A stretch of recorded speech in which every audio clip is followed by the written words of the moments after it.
voor U kniel ons en ons kom lê onsself, ons sondes en die dinge wat ons so maklik sê en dinge wat ons doen wat ons nie eers weet waar ons skade doen nie, wil ons vra asseblief Abba, vergewe ons. Vader, ons wil nie meer sondig nie, ons wil klaarmaak met sonde, hierdie waar die vyand die hele tyd kom met al die negatiewe gedagtes en hierdie negatiewe dinge, ons wil dit teëstaan, Vader, ons wil die vleispotte van Egipte vergeet. Ons wil in hierdie wedloop saam met U loop. Step by step, elke tree wat U gee, wil ons saam met U gee. Ons wil nêrens gaan as U nie saam gaan nie. Die droom is niks sonder U nie. Die droom wat U vir ons het, wil ons saam met U doen, daarom wil ons in verbond saam met U wandel. En Vader, baie kere wanneer ons in hierdie lewe stap, wanneer ons deur dinge gaan, Vader, dan raak dit overwhelming. En ek bid vandag vir die boetas in hierdie huis, vir die manne in hierdie huis. En ek bid, Vader, dat U hulle harte sal aanraak. En Vader, dat U vir hulle krag sal gee en leiding sal gee en wysheid sal gee. Vader, dat hulle weet U is die bron. U is die bron. U het alreeds voor hulle nog bid het, voor hulle nog op hulle knieë neergesak het om U te raadpleeg, het U alreeds agter die skerm begin doen. Vader, dat ons manne sal wees wat in U woord sal wandel. Manne na U hart soos 'n Dawid. En Vader, vandag bid ons U seën oor elke man hierso. Koning, priester en profeet van hulle huis, Abba, daar waar hulle deur moeilike tye gaan, wil ek bid, Vader, dat U vir hulle vandag nuwe krag sal gee soos dat hulle sal opvlieg soos die van 'n arend. Hoog bo die omstande uit. Hey, eyes fixed on You.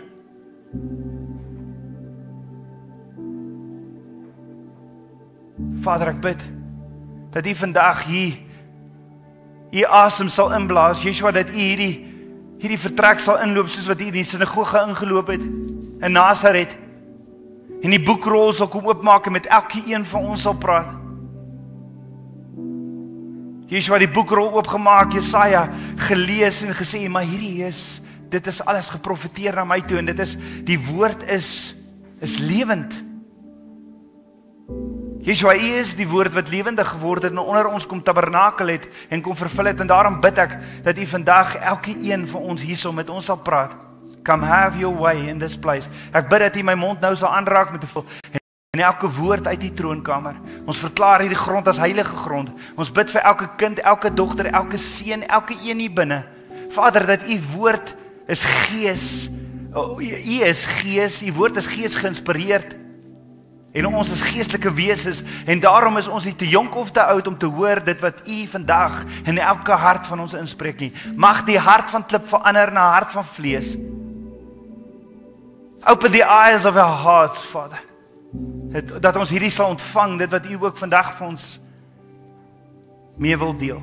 Kom spreek net U waarheid, Vader, net U woord, en laat U saad op voorbereide grond val. Kom, Heilige Gees, come have your way in this place. Ons loof en ons prys U. Ek bid dit alles in Yeshua HaMashiach se naam, die seun van Yotevave. Amen.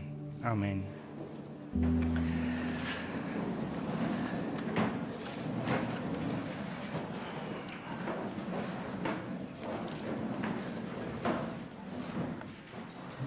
Ons is vandag in Parasha 34 wat genoem word Bamidbar in die woestyn. In die woestyn, en die gedeelte wat ons saam bestudeer is in Numeri 1 vers 1, Numeri 4 vers 20.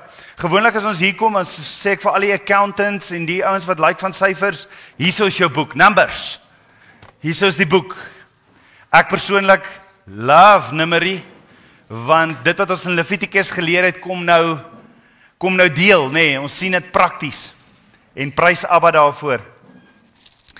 So, die gedeeltes wat ons saam bestudeer is in die Torah is tot tot Numeri 4 vers 20 in die Haftara, Hosea 1 vers 10 tot Hosea 2 vers 23, dis die profete gedeelte, en dan die hernieude verbond, die Bridesha, Matteus 4 vers 1 tot 17, 1 Korintiërs 12 vers 7 en 1 Korintiërs 13 vers 3. Hier is ons nog plekke hiervoor, daarvoor, regs en hiervoor. Julle is welkom om deur te kom. Die Hebreëse naam van hierdie 4de boek van die Torah is ook die naam van hierdie eerste lesing van die boek Numeri, is dan Bamidbar. Wat word Numeri in Engels genoem? Numbers, nee. So, Numeri word genoem Bamidbar, wat beteken in die woestyn. En dalk gaan jy deur 'n woestyntydperk. Dalk gaan jy deur moeilike dinge. Maar Vader weet.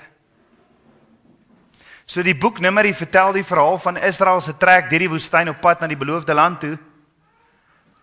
Deur die Jordaanrivier. Reguit op pad Jerigo toe.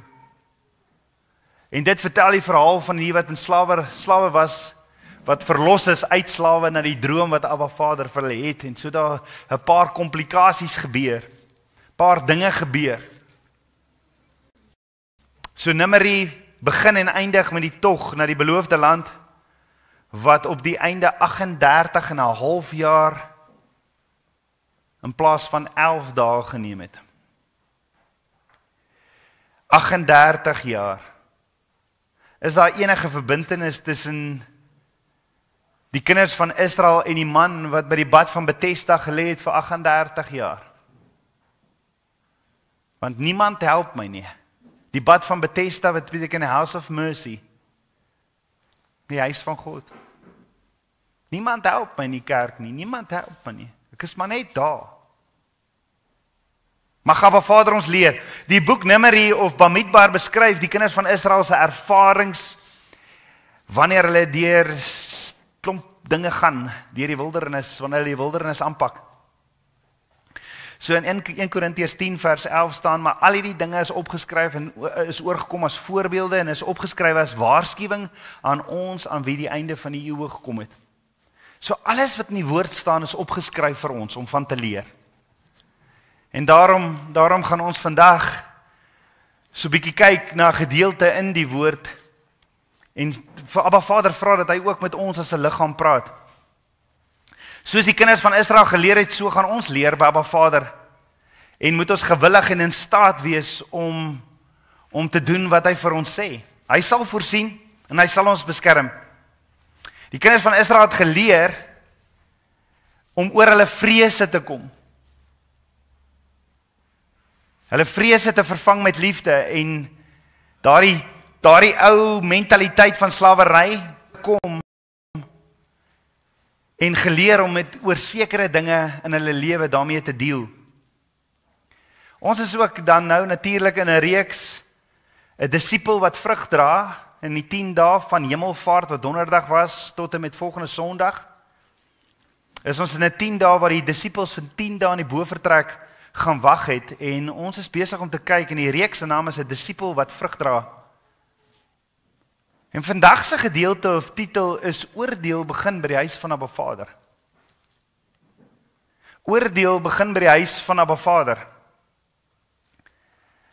En dis die gevolge van 'n kerk wat nie Yeshua as hoof het nie.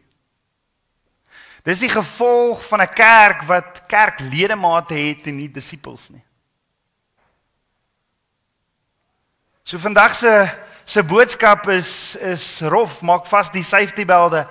Want Abba Vader soek reinheid, hy soek waarheid en hy soek getrouheid by die wat sy naam dra. Wanneer die kerk kompromieë aangaan en dan sê ons baie keer, ek is maar net deel van die kerk, ek is nie deel van die bestuur nie. Nee, ons is die eklesia uitgekies om deel te wees. Yeshua is die koning, ons is sy raad. Ons is sy kabinetslede. Vergeet die burn the ships van die ou gedagtes hoe 'n kerk is. Kom ons vra Abba Vader om ons te wys in die tyd waarin ons lewe, wat wil hy hê en hoe die kerk waarlik moet effektief wees en hoe hy ons roep om deel te wees, elke een, want ons is deel van sy liggaam en elke ledemaat is belangrik. Wat gebeur as Yeshua nie die hoof van die kerk is nie? Wat gebeur as Yeshua nie die ene is wat ons lei nie? Wat gebeur as die liggaam nie 'n hoof het nie? Dis hierso waar mense verheerlik word bo Yeshua. Waar kompromieë gesluit word met die woord vir populêre idees. Geld en sukses bo heiligheid en waarheid gekies word. Verlore siele geïgnoreer word en gemak liewer verkies word in my eie lewe. Daar waar niks van jou verwag word nie. Jy moet net 'n kerkledemaat wees. En dan sal jy by sekere kerke vra, jy moet dan net jou tiendes betaal. Daar waar niks van jou verwag word nie, behalwe jou tiendes, nee. Jy word nie 'n disipel nie. Jy word nie geleer om 'n disipel te wees nie. Waar daar godsdiens is en die gees van Abba Vader uitgedoof word. Dis hier waar Yeshua nie meer hoof van die kerk is nie en dan is hy buite die deur. En soos Openbaring 3 vers 20 sê, dan hoor ons hom aan die deur klop. So ek lees hier die storie van 'n jong man wat eendag by 'n ou smid uitgekom het. Hy het by 'n smid gaan leer. En die smid was bekend vir sy geduld en harde werk. En in die hoek van sy werkswinkel was daar 'n hele klomp gebreekte hamers. Party was sommer so krom getrek, maar in die middel van hierdie werkswinkel was die aambeeld. Nou ek het nou nie eers geweet wat is 'n aambeeld. Ek moes dit nou eers so 'n bietjie gaan soek, in plaas bel ek net vir eenaar. Maar hierdie aambeeld, hy sterk, hy's onaangetas. Dalk vra jy ook wat is 'n aambeeld? 'n Aambeeld in Engels is 'n anvil. Is ek reg? Anvil. Ja, ek leer, hè. Ek leer oor jou ambag eenaar. Dit is die swaar ystervoorwerp waarop metale gesmee of gevorm word. Veral deurdat dit met 'n hamer geslaan word. Maar hierdie jong man kom by hierdie smid en hy sê, meester, hoeveel hamers het jy al vervang? Want daar in die hoek lê baie. En hierdie ou smid antwoord, ek het tientalle hamers gebreek oor die jare. Toe vra die jong man, en die aambeeld? En die smid kyk op en sê kalm, die aambeeld breek nie. Hy breek nie. Dit vat die houe, dit vorm die staal, maar dit bly staan, dit breek nie. En Abba Vader leer my, die aambeeld is soos wat die ware kerk is waar Yeshua die hoof is. Dit vat sla, dit vat vervolging, dit vat oordeel, dit vat beproewinge, maar bly vas, rotsvas. Die valse hamers van menslike wysheid, korrupsie, valse leerstellings en selfs vervolging breek een na die ander, maar die huis van Abba Vader, wat op Yeshua as fondasie gebou is, bly staan. En daarom sê Petrus in 1 Petrus 4 vers 17, want die tyd is daar dat die oordeel moet begin by die huis van God. En dit is eers en as dit eers by ons begin, wat sal die einde wees van die wat aan die evangelie van God ongehoorsaam is? So hierdie oordeel is nie veroordeel nie, dit is eerder 'n suiwering, 'n toetsing en 'n reiniging. En dink daaraan soos vuur wat goud reinig. So Abba Vader laat toe dat sekere beproewinge oor ons lewens kom om ons geloof te suiwer. Want in 1 Petrus 4 vers 12 sê Petrus, geliefdes, verbaas julle nie oor die vuurgloed van vervolging onder julle wat tot julle beproewing dien, asof iets vreemds oor julle kom nie. Met ander woorde, Petrus sê, moenie verbaas wees oor 'n vuurgloed of vervolging of beproewings, moenie verbaas wees nie. It's gonna happen. Moenie verbaas wees as daar skering in die kerk kom nie. Moenie verbaas wees as Jezebel en al daai geeste, die gees van Korag, die gees van Absalom die kerk inkom nie. Moenie verbaas wees nie. Maar Abba Vader leer ons in Numeri hoe die liggaam dit kan identifiseer en beveg. Jy sien, wanneer Petrus sê in 1 Petrus 4 vers 17, oordeel begin by die huis van God, dan beteken dit Abba Vader is besig om alles wat nie op hom gebou is nie, Yeshua, alles wat nie op Yeshua wat die fondasie is gebou is nie, af te breek. Maar wat waar is, soos die ambeeld rotsvas sal staande bly, gereinig en vas. So Petrus sê nie hierdie ding om ons bang te maak nie, maar om ons ernstig en waaksaam en nugter te maak. Die oordeel van Abba Vader begin by die huis van God. As selfs gelowiges deur moeilike tye gaan, as deel van Abba Vader se werk in hulle, dan moet ons nie die dink oor sonde lig opvat nie. Oor kompromieë wat gesluit word of ongehoorsaamheid nie, nee, ons moet dit ernstig opneem. En die kerk het so 'n bietjie lauwarm geraak wanneer dit kom by vermaan en wanneer dit kom by, kom ons spreek sondes aan, soos wat Vader sê.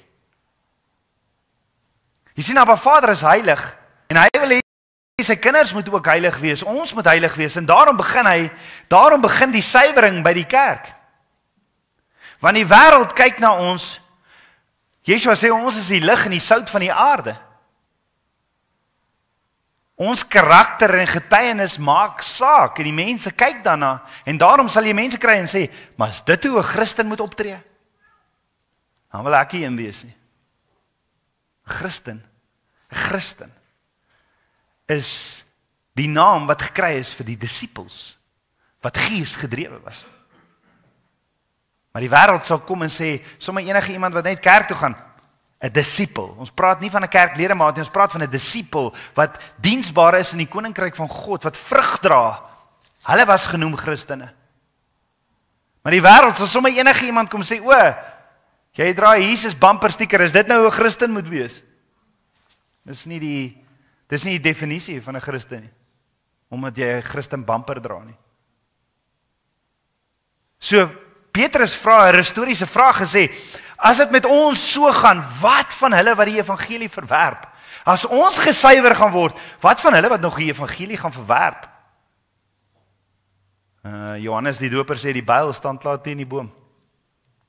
Maar die implikasie is, as gelowiges deur beproewing gaan, hoeveel meer ernstig is die toekoms van die wat doelbewus teen Abba Vader in opstand kom, wat in opstand kom in sy woord nie, Shema, Heer, listen en obey nie, en wegloop weens sonde.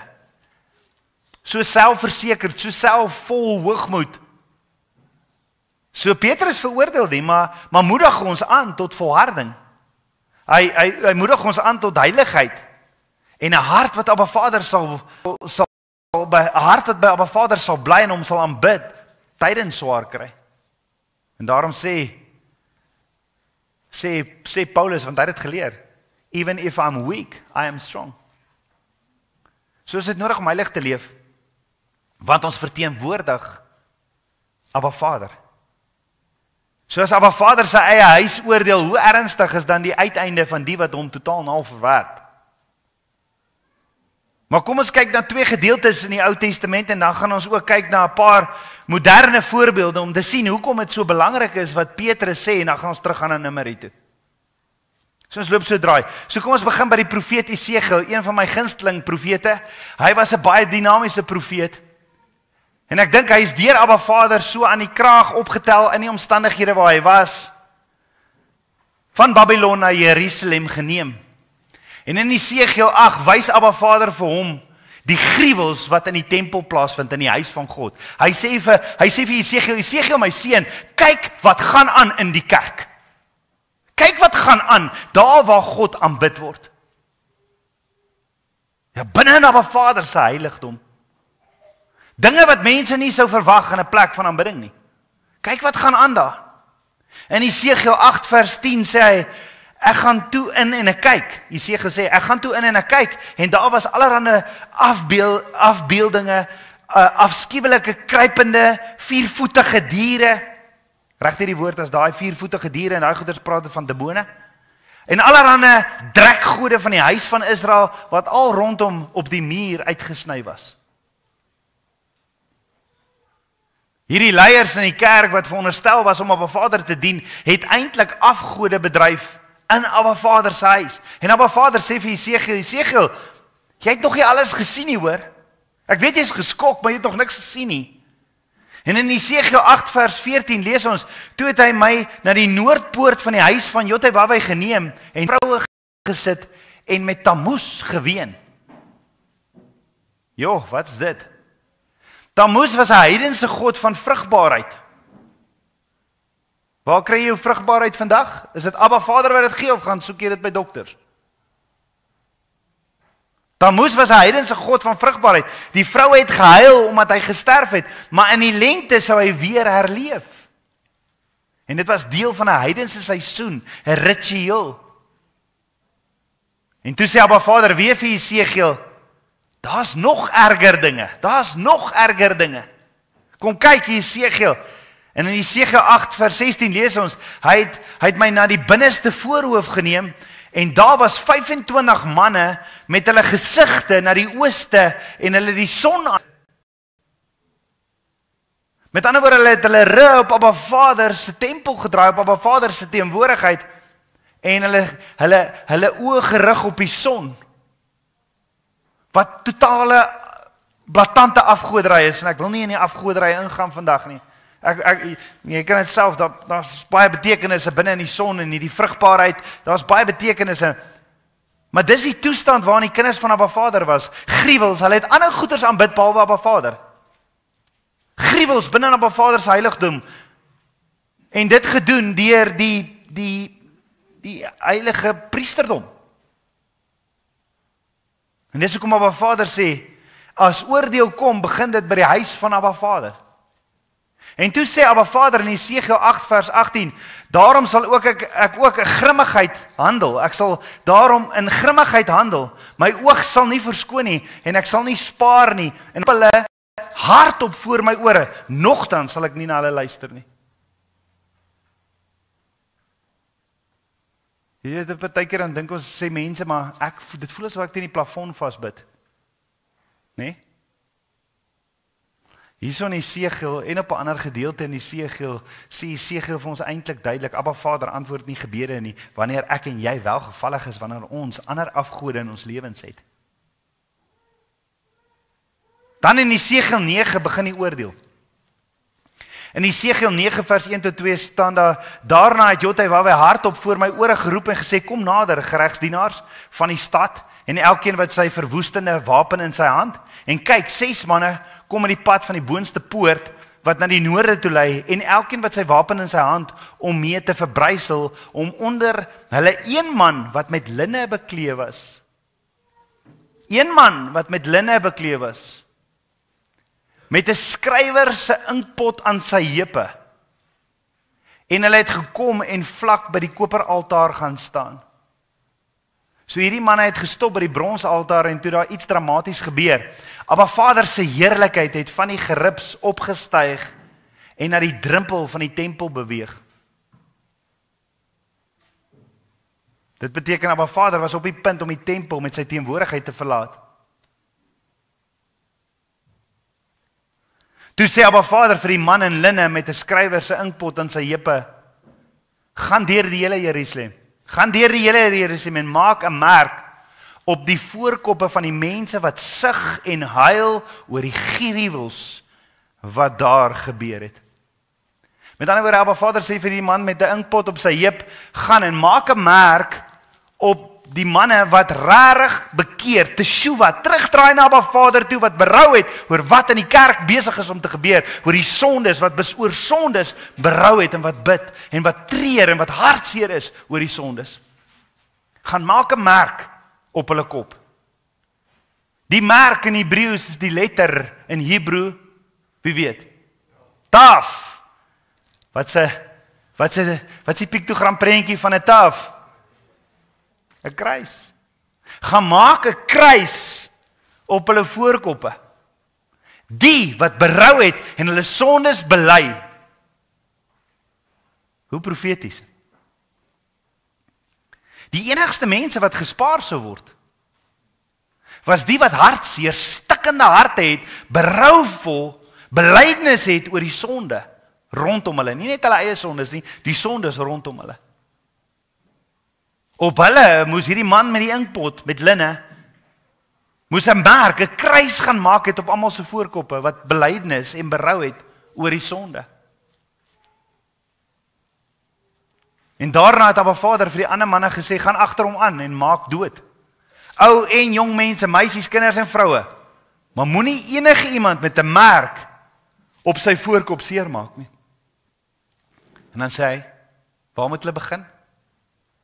Begin by my heiligdom.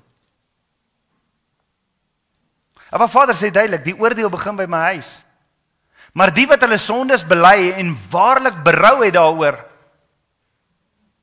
wat terugkeer na Yeshua en Yeshua eerste stel, die hoof maak van die kerk, waar daar belydenis is van sonde en waar ons sonde uitwys en ons bely ons sondes met berou, met 'n hart wat regtig sê, maar Abba, ek wil verander. Nie in opstand kom omdat ons sondes bespreek nie. Nee, Abba, wys my, waar kan ek U dalk misrepresent? Vader, waar doen ek sonde in my lewe? Wys my, want Abba Vader sê in Hosea 4 vers 6, my kinders gaan te gronde weens 'n gebrek aan kennis.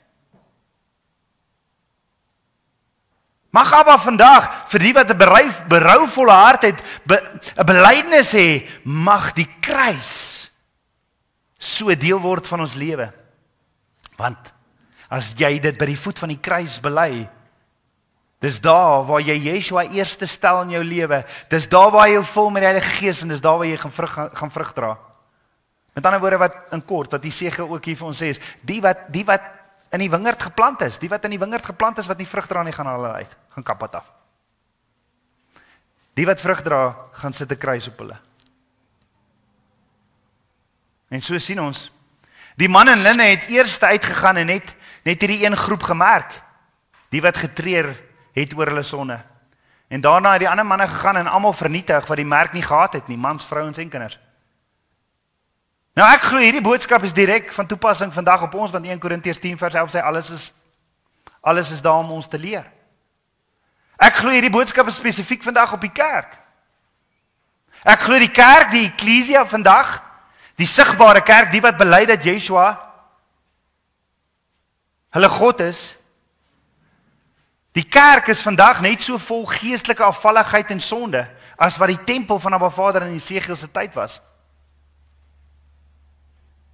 Die voorpunt van hierdie afvallige beweging word gelei deur mense wat openlik feminisme en homoseksualiteit verkondig. Ek weet ek gaan nou nie baie populêr wees na vandag se boodskap nie, maar ek worry nie. Abba Vader sê in Galasiërs 1 vers 10, as jy nog mense behaag, dan is jy nie waarlik om 'n disipel te wees. Vir baie mense in hierdie kringe is daar nie meer iets soos immoreel nie. Alles word afgemaak as persoonlike voorkeur. As jy homoseksueel wil wees, wees een. Dis wat die kerk sê vandag. As jy in losbandigheid wil leef, ag, niemand sal jou oordeel nie. Kerk gaan niks sê nie, hoor. En dis wat hulle noem die nuwe moraliteit. Elkeen wat doen wat in sy eie oë reg is. Maar hoor gou, Abba Vader het tog nooit verander nie. Hy het sonde in Jesegiel se tyd geoordeel en hy doen nog steeds en hy gaan weer. Hoeveel verdraaide teologie is daar nie vandag nie? Wat teen die woord, teen Abba Vader en teen die waarheid in opstand kom nie? Hoeveel heidense praktyke het in die kerk ingefiltreer nie? Eie mensgemaakte feeste. Die verandering van Abba Vader se Sabbatdae wat heilig is. Jy kry vandag selfs 'n satanistiese kerk, the Church of Satan. Dit bestaan werklik. Wêreldse mag en sukses, die strewe na rykdom, roem en status het by mense 'n god geword. Mammon word in die kerk aanbid. Want dit is waarvoor die meeste gevra word. Geld, geld, geld. Yeshua self sê jy kan nie God en mammon dien nie. Yeshua het tafels omgegooi toe hy die geldwisseling sien. Nuwe spiritualiteit en okkultiese en horoscopes en spirituele energie is gewild deesdae in kerke. In sommige kringe word antieke gode soos Baal en Moloch en Isis en so openlik aanbid. En daar word nou selfs gesê, ons dien almal een God. Selfaanbidding het die kerk ingekom. In moderne kultuur is dit jou eie waarheid en doen wat vir jou reg voel. Dis die hoogste wet. Daar word nie ag geslaan op Vader se instruksies oor sy, wat die woord eintlik sê, hy gee instruksie oor, vat maar net 'n voorbeeld, kerkbywoning. Wanneer samekomste, wanneer almal by mekaar kom, hy gee instruksie daaroor. Maar wat ek voel en wat ek moet doen, het dra groter gewig. Die mens het homself begin verafgod. En dit is die oorspronklike sonde van Lucifer. Ek sal wees soos die Allerhoogste. Ek sal doen wat ek wil doen. En ek regverdig myself die hele tyd. Mense leef vir aanvaarding, volgelinge, digitale identiteit. En dit vorm hulle waardes en hulle morele grense. So demoniese invloed is nie altyd blaatante satanisme nie. Dis enige afgod of invloed wat Abba Vader se plek in jou lewe ingeneem het. Of mense wat jou mislei en jou weghou van bekering af, wat jou lou warm maak. Enige iets wat jou lou warm maak, dit is die mandaat van die Jezebel gees om jou lou warm te maak. So wat die gees jou gesien het, die oudste van Israel, die oudstes van Israel wat demoniese dinge aanbid het in Abba Vader se tempel. En dis presies waar ons vandag is. Dit sien jy in die kerk. Kom ons vat net Suid-Afrika, is dit hoekom ons regering is waar dit is, want Vader se woord is baie duidelik en ons gaan in die volgende week daarna kyk. 'n Disipel dra vrug, dat wanneer die disippels vrug dra en die kerk beweeg en Yeshua is die hoof, dan verander die regering. Maar ons wil hê Donald Trump moet 'n troefkaartjie trek vir ons land. Kry tot golfspelers daar om Trump sy arm te buig. Ek weet nie, dis so belaglik. Wat van draai terug na Abba Vader? Hy sê dit, 2 Kronieke. Draai terug, keer terug na my toe. Nou volgens Jesegiel was daar net een soort persoon wat Abba Vader se oordeel vrygespring het. Dit was die wat gerepent en geween het oor die gruwels en die sonde wat in die heiligdom van Abba Vader is, in die wêreld is. So ek wil jou eerlik en reguit vra, kwalifiseer jy vir 'n merk? As die inkpot ou vandag voor jou kom staan, kwalifiseer jy vir 'n merk? Is daar regtig gebrou? Is daar regtig hartseer in jou? Is daar passie in jou om deel te wees van 'n liggaam wat veg teen sonde? Kwalifiseer jy vir 'n merk? Is jy iemand wat werklik hartseer en ontsteld is oor wat in die wêreld en in die kerk aangaan? Of is jy gewoon aan en jy gee nou nie eintlik regtig om nie? Of jy sê ek is nie een wat besluit nie. Ek is ook nie een wat kerk toe gaan nie, want die kerk het my seer gemaak. As jy nie sug, berou en hartseer is en ween oor die sonde in die kerk en in hierdie wêreld nie, gaan die oordeel wat oor hierdie sondes kom ook oor op jou neerkom. Dis wat ons in Jesegiel 9 leer. Want Abba Vader vereis 'n spesifieke reaksie, want hartseer, berou, belydenis, verootmoediging oor die sonde, hy verwag dit van ons. So hoor wat sê Amos, 'n profeet wat bietjie voor Jesegiel geleef het. In Amos 6 vers 1 tot 7 gee ons volgens Amos 6 vers 1 tot 7 gee volgens my 'n prentjie van baie van vandag se kerklewe. Amos sê, julle stel Abba Vader se oordeel uit. Julle stel Abba Vader se oordeel uit, soos iets wat eendag dalk gaan gebeur. Maar intussen leef julle lekker. Julle lê op luukse beddens, sê Amos. Julle eet die beste vleis. Julle luister na julle musiek en maak instrumente. Julle drink wyn in groot bakke. En julle gebruik die duurste salf op julle lywe. Het gaan alles oor me, myself en I. En dan sê hy, maar julle gee nie om oor die nood van ander nie. Julle gee nie om oor die nood van ander nie. Julle gee nie om dat julle volk geestelik en moreel besig is om te vergaan nie. En die gevolg is, oordeel is op pad. En Abba Vader sê, daarom sal hulle eerste in ballingskap gaan.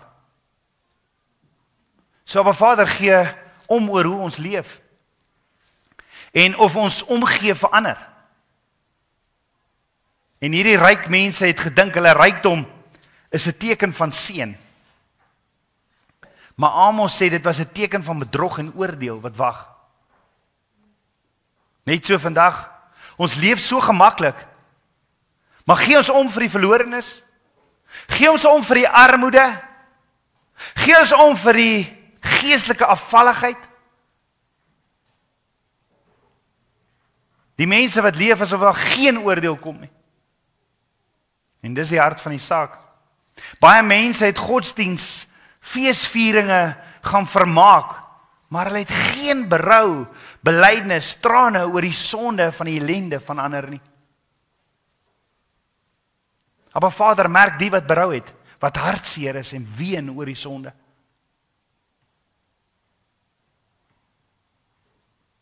Nie die wat sonde goed praat of regverdig nie. Nee, die wat stil bly en niks sê nie, Abba Vader. Nie die wat net aanbid sonder om hulle harte te breek nie. En rarig by Abba gaan sit en sê, Abba, Vader, kom wees met ons kerk, kom wees met ons land, kom wees met hierdie regering, Vader. Vader, ons sien wat hulle doen teenoor Israel en u woord is so duidelik. Dat ons moet vir Israel bid, nie in opstand kom. So kan ek vra, hoe voel jy oor wat in die kerk in die huis van Abba Vader aangaan? Weet jy wat is die grootste reaksie eintlik hier op vandag? I don't really care.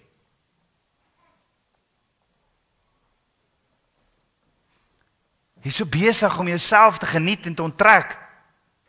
En jy lewe maar die lewe wat jy wil leef. En jy sal 'n kerk lidmaat wees. Die vraag is, en jy kan daai vandag antwoord, niemand kan dit vir jou antwoord nie. As die inkpotman na jou toe kom, gaan hy jou merk of gaan hy verbygaan? Hoe sien hy? Hoe weet hy? Hy is geesvervuld, verseker. Hy gaan sien of jy berou het of nie. Die nommer 1 probleem van ons tyd is selfliefde. Mense hou van hulle self, van gemak, van partytjies, van konserte en gewildheid. En dis nie die gees van Yeshua nie, want hoe het Yeshua nie gevoel oor wat in die tempel aangaan toe hy daar gekom het nie? Jy geweet 2 keer het hy die tafels omgegooi by die tempel.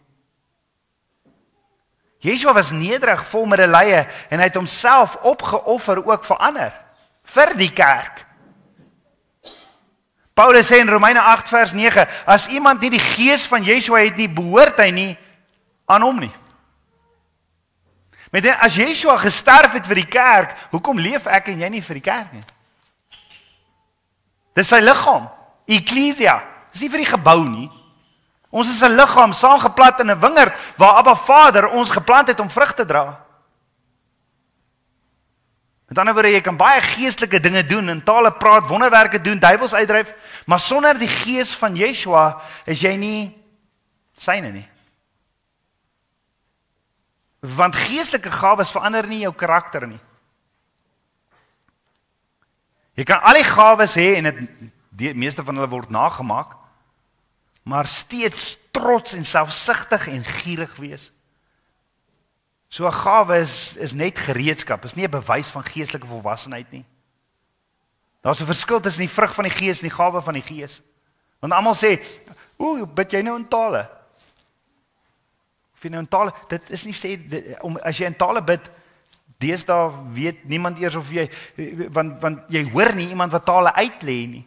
So as iemand in tale bid, dan weet jy nie eers eintlik, bid hy regtig in tale of maak hy dit na nie.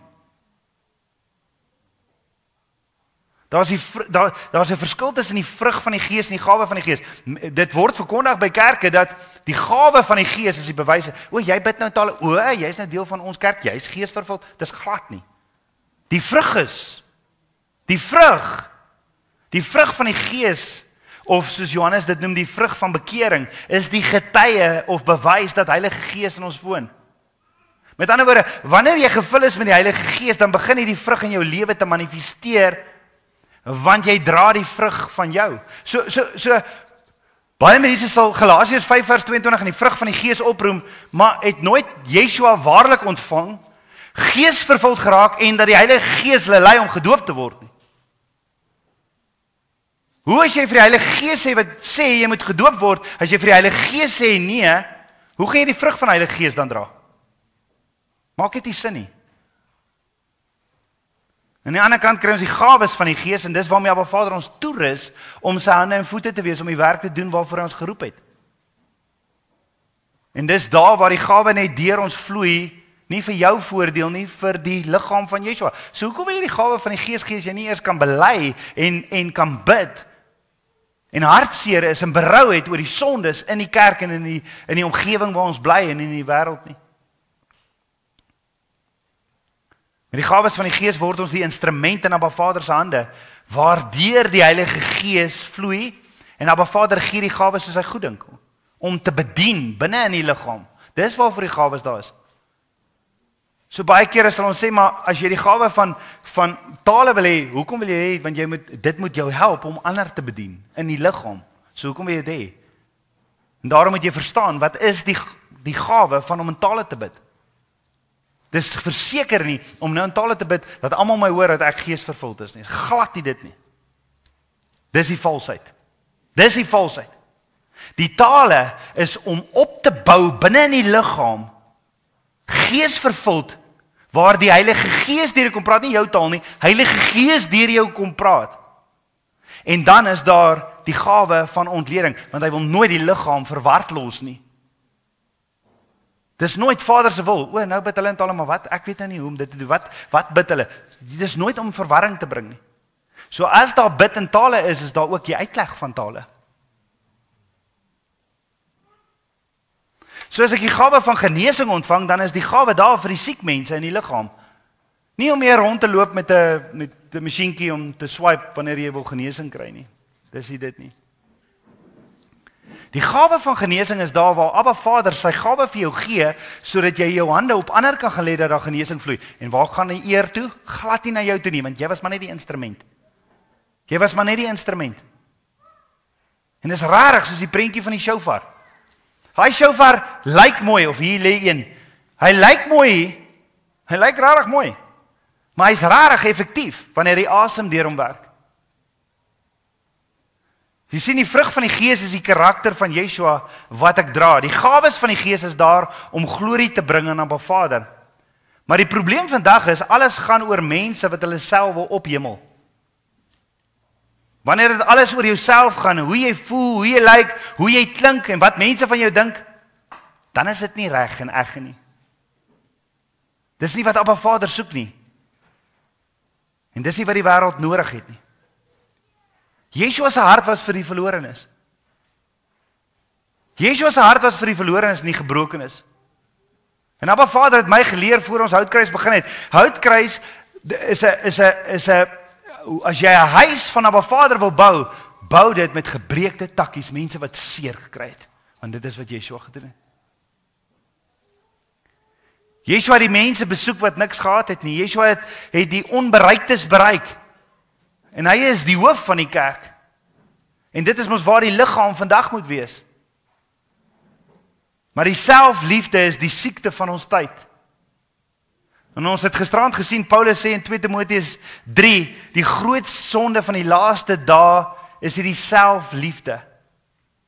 Maar dan sê Paulus in 2 Timoteus 3 vers 5 verder, mense wat 'n gedaante van godsaligheid het, maar die krag daarvan verloon het, keer jou ook van hierdie mense af. So Paulus sê, 'n gedaante, mense wat 'n gedaante van godsaligheid, beteken hulle lyk godsdienstig, is mense wat godsdienstig lyk aan die buitekant. Hulle praat reg, hulle gaan kerk toe, en gebruik self godsdienstige taal, maar hulle verloon die krag daarvan. Hulle leef in ooreenstemming met die werklike krag. Hulle lewe nie in ooreenstemming met die werklike krag van die evangelie nie. Met ander woorde, hulle het nie die Heilige Gees se transformeerde werk in hulle nie. Jy kan nie sien dat hulle vrug dra nie. Hulle het nie bekering en gehoorsaamheid nie. Hulle het nie godsdienst sonder 'n verhouding. Hulle het godsdienst sonder 'n verhouding met Abba Vader. Hulle is geplant in die wingerd, maar dra nie vrugte nie. So die evangelie verander 'n mens. Dit breek sondige patrone. Dit gee 'n nuwe hart, nuwe begeertes, nuwe lewe. Dit bring die vrug van die Gees, liefde, vreugde, selfbeheersing, al 9 ten voorskyn. Mense wat nie werklike innerlike verandering het nie, is volgens Paulus gevaarlik. En daarom sê hy, pas op vir hierdie godsdienstige mense wat nie verander nie. Hulle praat soos gelowiges, maar hulle leef soos die wêreld. Hulle gebruik Abba Vader se naam, maar ken hom nie werklik nie. Het nie 'n verhouding met hom nie. En dan sê hy, keer jou van hierdie mense, draai weg van hierdie mense. Dan nog 'n voorbeeld in Jesegiel 22 vers 24 sê Abba Vader, jy is 'n land wat nie gereinig is of met reën nat gemaak is op die dag van grimmigheid nie. So Abba Vader beskuldig die kinders van Israel dat hulle onrein is, hulle sondes is nie weggeneem nie, hulle het nie berou getoon oor hulle sondes nie. En Abba Vader sê in wese, julle is onrein en ek het julle nie geseën of gereinig nie, julle sondes het oordeel oor julle gebring. In Jesegiel 22 beskryf Abba Vader die sondes van Jerusalem, leiers wat onreg pleeg, priesters wat Abba Vader se wet, sy instruksies verontagsaam, profete wat valsheid verkondig, mense wat geweld en onderdrukking pleeg en niemand wat in die bres tree, wat intree vir die volk nie.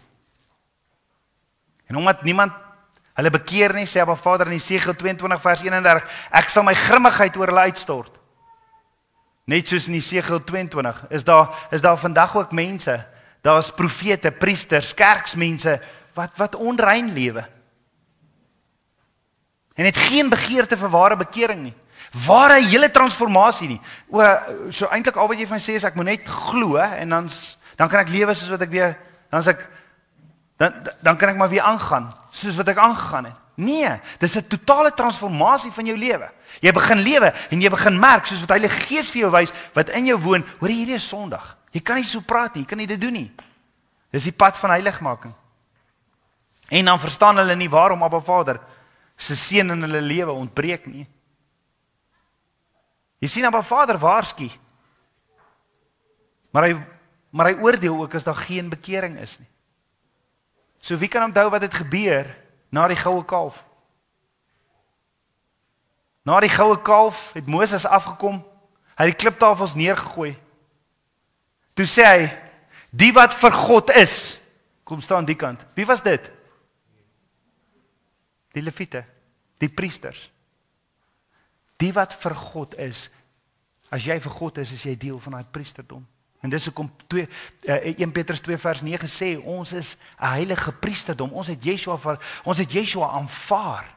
Ons het Yeshua aanvaar. En daarom verkondig ons van hom wat ons uit die duisternis na die lig toe gebring het. Jy sien, Abba Vader waarsku, maar hy oordeel ook oor die bekering. Waarna Abba Vader op die uitkyk is 'n hart wat gebreek is oor sonde. Soos wat die Lewiete was. Hulle het gesê, maar hierdie wat hier gedoen was nie reg nie.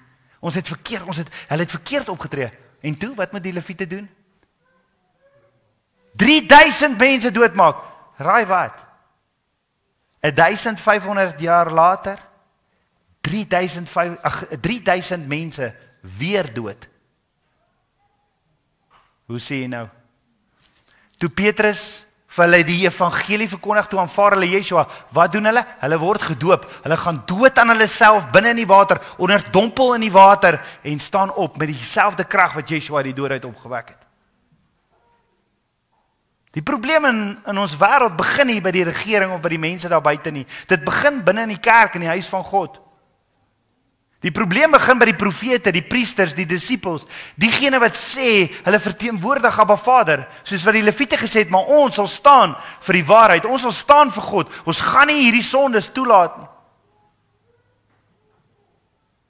Die probleem begin in die kerk, by die, wat sy hart, sy waarheid en sy weë nie weerspieël nie. Wees baie versigtig vir openbarings, wat nie uit die Bybel uitkom nie. Ons het so baie vandag wat die kerk infiltreer, is YouTube met al die video's wat jy kry. Mense luister na alles en word weggelei van die. So ek ontvang hierdie openbaring, maar dit staan eintlik nie in die woord nie. Die woord van Abba Vader is ons enigste waarborg. Paulus sê in 2 Timoteus 3 vers 16, die hele skrif is deur God ingegee en is nuttig. Dan in Matteus 24 praat Yeshua oor die eindtyd. Sy disippels vra hom, wat sal die teken wees van u koms van die eindtyd? En Yeshua gee hulle verskeie antwoorde, maar hy waarsku 4 keer teen misleiding onder die gelowiges. Dis wat die kerk infiltreer. YouTube, al hierdie vals, want dit lyk reg, en ek bou my doktrine rondom wat ek luister op YouTube, maar ek gaan kyk nie of dit geesvervuld, laat die Heilige Gees my wy en my leer dat dit werklik in die woord staan nie.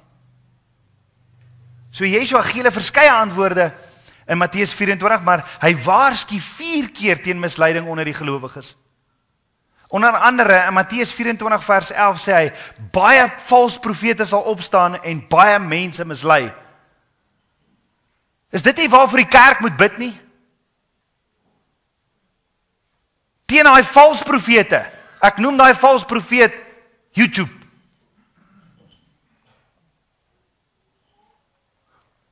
Ek glo ons leef nou in daardie tyd.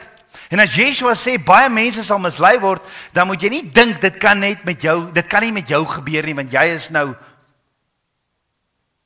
Sodra jy dink ek sal nooit mislei word nie, dan is jy klaar in gevaar hoor. Dan is jy klaar in gevaar. Nou Jeremia was byvoorbeeld 'n ware profeet van Abba Vader. En hoor wat sê Jeremia in Jeremia 23 vers 9. Jy kan gaan lees Jeremia 23, waarsku ons baie. Moenie sê Here, Here en dan het hy nooit gesê nie. Jy weet, baie keer kan ons sê, hoor jy, die Here het vir my gesê om vir jou te sê, eintlik het jy by iemand anders gehoor, maar nou kom jy na hierdie persoon, Here het vir my gesê om vir jou te sê. Abba Vader gee baie ernstige waarskuwing om te sê, as jy sê die Here, Here sê, dan moes hy gesê het. Moet hom nie misrepresent nie. Hoor wat sê Jeremia 23 vers 9, wat die profete betref, my hart is gebreek in my binneste, my hele gebeente sidder, ek is soos 'n dronk man en soos 'n man, wat deur die wyn oorweldig is van wee, Jotawawai en sy heilige woorde. Jeremia was so oorweldig deur die erns van vals profete, wat die kerk ingesuiwer het, dat hy gevoel het soos 'n dronk man, nie van blydskap nie, maar van skok en vrees. Want sien, valse profete sê net wat mense wil hoor. En in Jeremia 23 vers 16 tot 17 sê Abba Vader, moenie luister na die profete wat vir julle profeteer nie. Hulle praat dinge wat uit hulle harte kom, wat nie van hom afkom nie.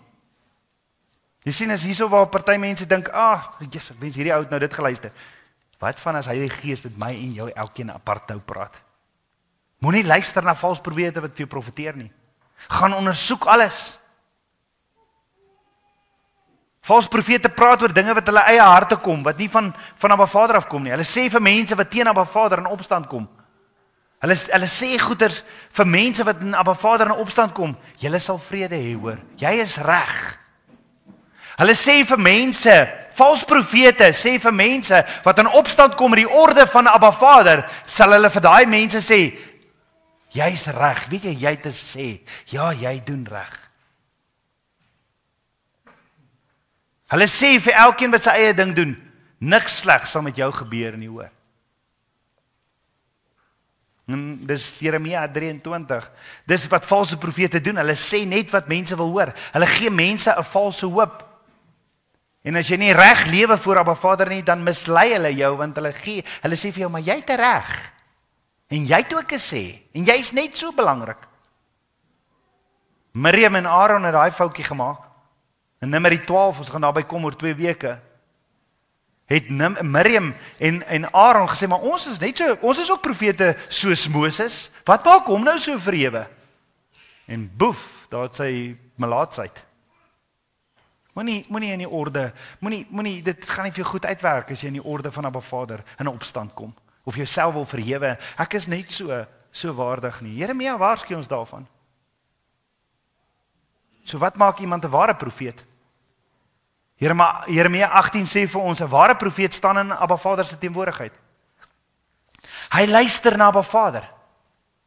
Hy wag op Abba Vader en praat net wat Abba Vader sê. En daarom moet ons nie alles glo wat mense sê van die Here, ek het dit van die Here gehoor nie. Toets dit aan die woord van Abba Vader. Bly net by die woord. Dis die enigste vaste fundament. En as jy gegrond is in die woord, sal jy baie moeiliker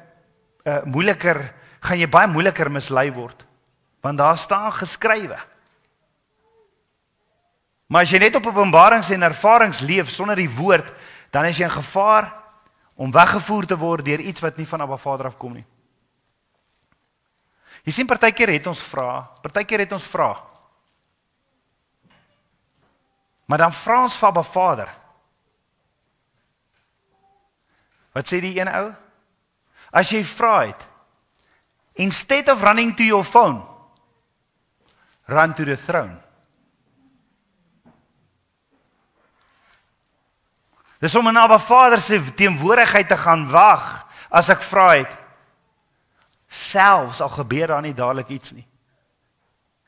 Jy sien, ons het so gewoond geraak aan die ek noem dit die McDonald mentaliteit. Jy ry daar in en as hulle jou nie dadelik help nie, dan begin jy oë gooi. Jy raak ongeduldig. Gister in Woolworths gestaan, toe is die tou ewig lank en daar is 'n bordjie daarop. Wanneer die diens swak is en daar's niemand by die tille nie, dan moet jy die manager bel. Daar's so 'n nommer op. En ek check hierdie bord en ek sien al die mense staan so. En die volgende oomblik is die manager daar. Weet nie wie hom gebel nie. En toe is die probleem opgesort. 2 minute later, toe gaan almal telle toe. Ek weet nou nie hoekom ek dit vertel nie. Interessante storie, nee. Maar ons kan nie wag nie.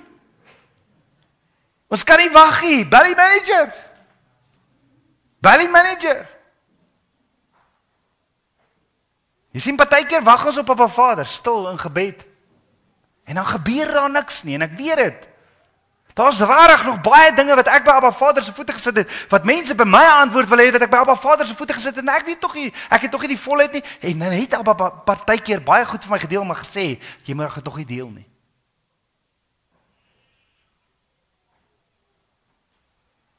Moenie ongeduldig raak nie. Nee, Dawid sê in Psalm 27 vers 14, wag op Jotawawai, wees sterk en laat jou hart sterk wees.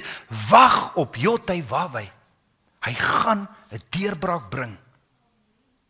Wag op Abba. Moenie luister vir valse profete nie. Hulle wil vir jou kom sê, ag, jy gaan hierdie kar ry, jy gaan hierdie inkomste kry. Nee.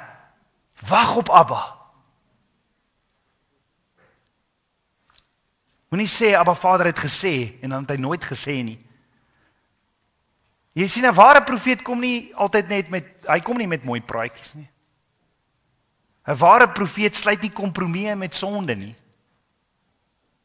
'n Ware profeet gaan jou nie ophemel dat jy so Satan jou wil verhewe bo Abba Vader en dat jy nou hierdie. As iemand regtig 'n boodskap van Abba Vader bring, sal dit jou laat terugkeer na Abba Vader se weë. Maar valse profete, hulle seën sommer enige iemand. Al leef hulle verkeerd. 'n Valse profeet sal hulle soek ook net blessings. En daarom Moenie enige profeet vertrou nie. So in Esegiel 22 vers 30 sê Abba Vader iets baie hartseer. Hy sê, en ek het onder hulle 'n man gesoek wat 'n muur kan bou en voor my aangesig in die bres kan staan vir die land, sodat ek nie sou verwoes nie, maar ek het niemand gevind nie. Met ander woorde, een man wat sou intree, sou genoeg gewees het om op 'n Vader se oordeel terug te hou. Maar daar was nie eers een man nie. Abba Vader het gesoek vir iemand wat twee dinge sou doen, 'n muur bou, dis om herstel te bring, en die gaping te staan, voorbereiding te doen tussen Abba Vader en die mens, in die bres te tree. So jy kan nie bid vir herstel as daar geen skeiding meer is tussen reg en verkeerd nie. Want 'n muur maak 'n grens, so dan moet 'n grens wees. Ons moet weet wat is reg en wat is verkeerd. En dis hoekom Abba Vader sê, my kinders gaan ten gronde weens 'n gebrek aan, so dan moet 'n muur wees. Ons moet weet wat is reg en wat is verkeerd. 'n Muur sê, hier is Abba Vader se wil, en hier is die nou weg, en hier is die wêreld se wil, en die breë weg. Maar in baie kerke vandag is daardie mure afgebreek. Daar word nie meer gepraat oor sonde nie. Alles gaan maar net. En dit gaan disippels van Yeshua verg om weer daardie mure op te rig.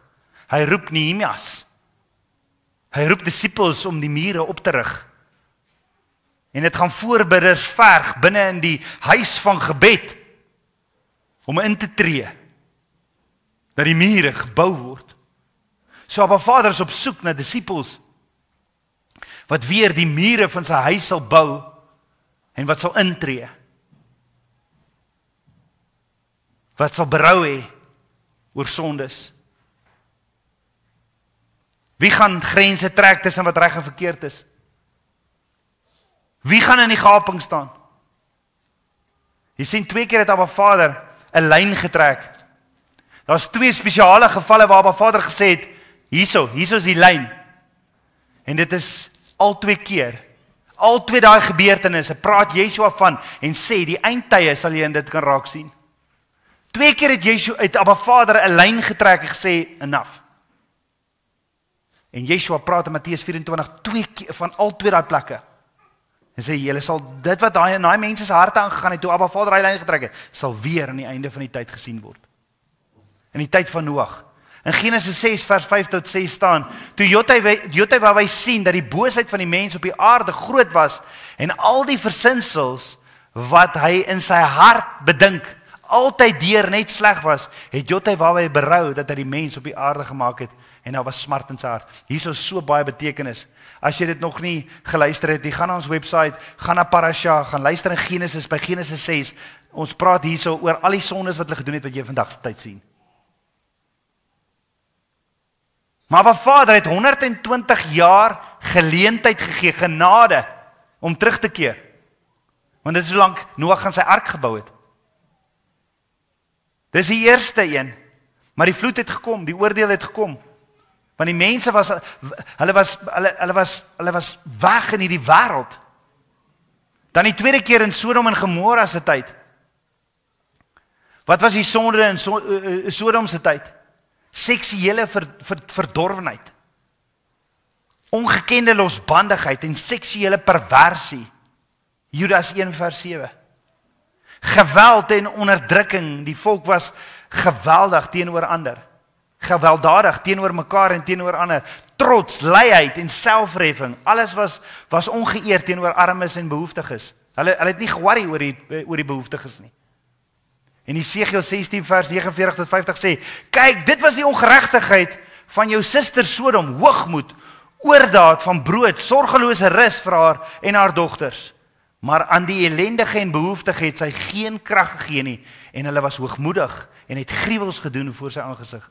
Sodom was pervers en daar was nie, wie het ingetree by Sodom? Abraham, nee, maar daar was nie 10 regverdiges nie. Vandag is dit al so erg. Jy kry mense wat betrokke is by LGBTQ+ beweging. Ek moes dit hier neerskryf sodat ek net kan reguit sê. Mense wat glo geslag is 'n sosiale konstruk. Hulle glo man of vrou is nie net biologies nie, maar ook 'n innerlike gevoel van identiteit. Met ander woorde, 'n persoon kan dit sê, ek is gebore as 'n vrou, maar ek voel en identifiseer as 'n man. Nee, jy het 'n demoniese gees op jou hoor. Jy het die anti-kris op jou. Die anti-kris gees. En as jy dit bestudeer, dan sal jy sien, wanneer die anti-kris naby kom, dis wat gebeur. En dan wil hulle hê, ander moet hulle ook so aanspreek. Wat sê die woord daaroor? Wat sê die kerk? Nee, kom maar in. Die woord sê, Genesis 1 vers 27, Abba Vader het die mense geskape na sy beeld, man en vrou het hy geskape. Deuteronomium 22 vers 5, ek het in hierdie week, het ek ergens iets gesien, ek kan nie onthou waar nie, ek dink, ergens waar ek weer in 'n tou gestaan en wag het ek gesien, dat 'n man trek skirts aan. Wie het dit gesien? Ergens was dit in 'n koerant. 'n Man trek skirts aan, hy voel gemaklik daarmee, hy is 'n man, maar hy hou van skirts. Deuteronomium 22 vers 5 sê Abba Vader, 'n vrou mag geen mansklere dra nie en 'n man mag geen vrouklere aantrek nie, want almal wat dit doen is vir Jotwe jou God 'n gruwel. Romeine 1 vers 26 tot 27 wys dat seksuele verwarring en verhoudinge buite Abba Vader se ontwerp deel is van 'n samewerking wat hom verwerp het. Wat sê die woord moet ons doen met mense wat Abba Vader verwerp? Ons moet wegdraai van hulle af. Jy kan vir hulle die waarheid gee, maar as jy sien hulle ontvang dit nie, moet jy wegdraai van hulle af. As die Eklesia, die liggaam van Yeshua, moet ons duidelik en standvastig staan op Abba Vader se waarheid. Geen kompromie sluit nie. Die punt is, oordeel begin by die huis van Abba Vader. Kan jy sien? Kan jy sien hoekom is Abba Vader so ernstig daaroor? Want ons, die kerk, die Eklesia, het nie altyd Abba Vader, ons het ook nie altyd Abba Vader se waarheid goed verteenwoordig nie, want weens 'n gebrek het ons kompromieë gesluit. Ons het kompromieë aangegaan op plekke waar Abba Vader nie toegee nie. So wat is die gevolg van 'n kerk, 'n Eklesia sonder Yeshua as hy die hoof is? Wat is as ons Abba Vader se woord nie meer ernstig opre? Wat is die gevolge? Geestelike blindheid. 'n Land wat deur boosheid bestuur word, want die kerk, daar's niemand wat in die bres tree nie. Hulle sien nie meer sonde vir wat dit is nie. Jy sien morele kompromieë, verdra alles en verdedig niks. Geen krag nie, geen ware bekering, geen oortuiging, geen heiligmaking nie. Geen liefde vir die waarheid nie. Mense se ore wil gestreel word. En wat is die uiteindelike oordeel? Abba Vader verwyder sy teenwoordigheid en oordeel volg. So waartoe roep Abba Vader ons? Waartoe roep Abba Vader ons? Terug waar Yeshua die hoof is, dat ons sal berou hê, ons het gesondig as kerk. Ons het gesondig en die wêreld daar buite sondig, ons het berou daaroor, Vader. Ons kom voor U, Vader. Ons kom kniel voor U, Vader. Ons land is in chaos, omdat ons nie ons disippelskap opneem en deel is in Eklesia, ons is kerkledemate, maar ons is nie disippels nie. Ons dra nie vrug nie. Ons gaan terug na die suiwer evangelie, nie verdraaide weergawes nie. Terug na heiligheid, bekering en die vrees van Jotwe, waar die disippels maak. So hoe pas hierdie alles in hierdie week se gedeelte? Dit was vir my ook 'n tamaletjie. Maar Abba Vader is so goed. Want in Numeri 3 vers 15 tot 13 gee Abba Vader vir ons die pligte van 'n heilige priesterdom. In vandag se terme, disippels van Yeshua. Wat is die pligte? In Numeri 3 vers 6 sien ons, die priesters word vir Aaron gegee om hom te dien. Yeshua is die hoof van die huis. Ons dien hom. Ons dien hom. Ja, die Lewiete moes die priesters help in die uitvoering van hulle diens aan Abba Vader. Net so vandag is ons uitverkies as 'n heilige priesterdom, 1 Petrus 2 vers 9, om Yeshua ons hoofpriester te dien. Soos wat die Lewiete aangestel was, so stel Yeshua sy disippels aan vir diens in die liggaam van Yeshua. Hoe is die Lewiete aangestel? Ons het nou daaroor gepraat.